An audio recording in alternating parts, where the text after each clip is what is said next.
In this video, we're going to dive into Operator, one of my favorite Ableton Live instruments. Here on the screen, I have a blank operator. You can see on the left-hand side that there are 4 separate oscillators, each with its own volume control.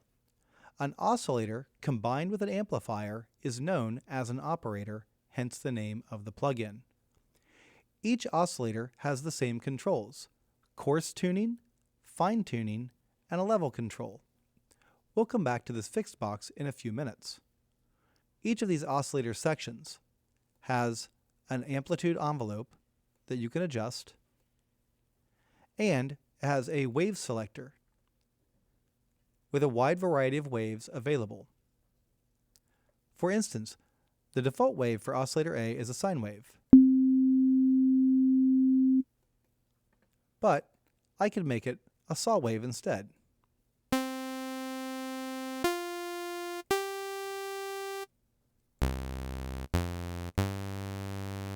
Sounds a little bit like analog. The top of the center window can switch back and forth between the amplitude envelope display and the oscillator display. You can edit that oscillator with the pencil tool. Once you do that, notice that the display has changed here to indicate that this is now a user-generated waveform. You can adjust the resolution of these overtones by clicking on the boxes to the right. Note that you can also loop this amplitude envelope like you can in most of the Ableton plugins.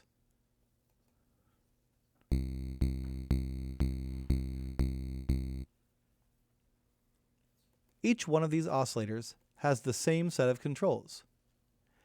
Over here in the master section, there are these 4 Tetris-like pieces, and if you'll notice, they match the squares found in the oscillators. If I click on this, then the master section shows me 11 different algorithms for routing these oscillators. In this scheme, oscillator D feeds into oscillator C, which feeds into oscillator B, which feeds into oscillator A, and then that sound is output. Meaning that if I make a change in one of these other oscillators, it will affect the sound of oscillator A.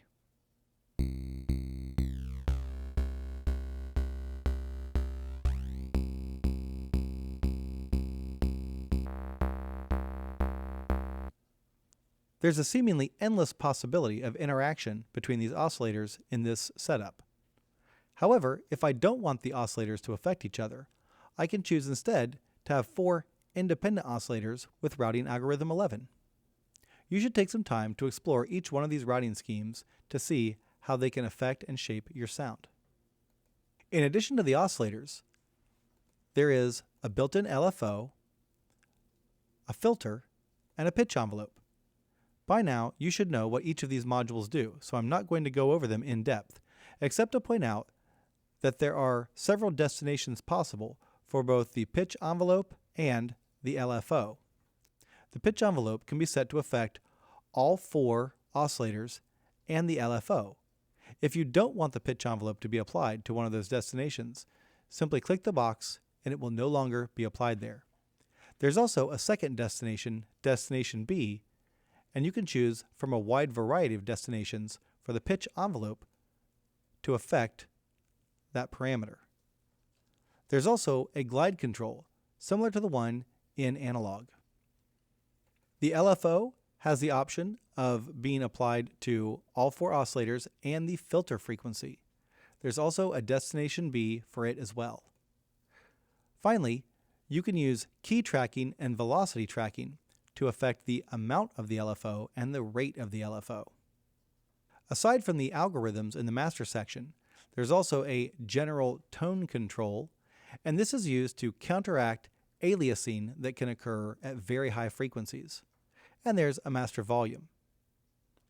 In the center window of the master section, you can see a MIDI modulation matrix that includes controls for velocity tracking, key tracking, aftertouch, pitch bend, and mod wheel. If you'd like more information about this section, I suggest you consult the Ableton Live manual, which is available on ableton.com as a free download.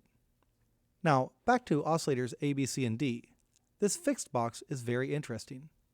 Up until now, Operator has been functioning as an additive synth by adding waves together to create interesting sounds. It can also be thought of as a subtractive synthesizer if we include the filter.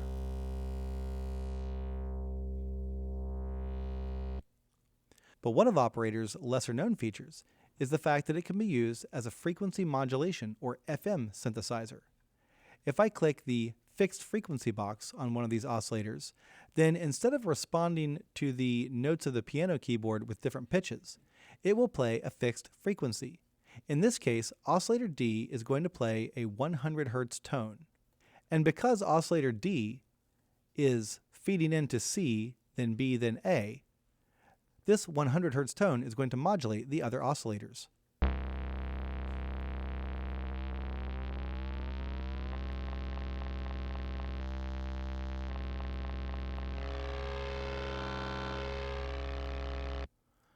I can apply fixed frequencies to as many oscillators as I would like.